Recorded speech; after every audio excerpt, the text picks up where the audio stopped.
6:36. We check back in now with Mike Eppel over at 680 News with the latest on the real estate market this morning. And it looks like we're having the slowest spring that we've seen in about 5 years. Yeah, Tammy, it's interesting. Good morning. The real estate market has been in a springtime slowdown. The Canadian Real Estate Association saying that across Canada, sales are at the lowest level in about 5 years. But then you come back to the specific local markets, Toronto and Vancouver, seeing some pretty big declines on a year-over-year comparison for sales activity. Prices have remained relatively steady.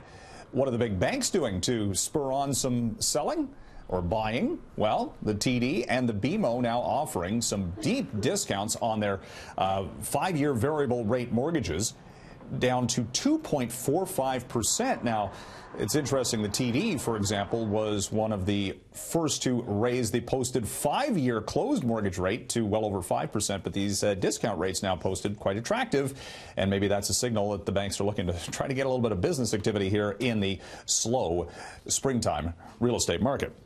We're looking at the Trans Mountain Pipeline issue front and center later today, with Finance Minister Bill Morneau set to give an update on where the negotiations for that Western Canadian pipeline project currently stand. The talk about the pushback from BC on the Trans Mountain Pipeline.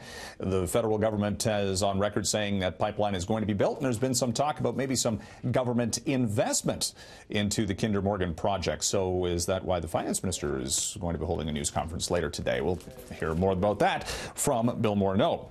8 days and counting, the TSX on a roll here as the Bay Street market has been seeing a springtime surge as the TSX yesterday rose again for an 8th day, one of the longest winning streaks we've seen on Bay Street in several years now, and the market less than 300 points or less than 400 points away from its record high, which was set earlier this year. Energy stocks have been moving to the upside.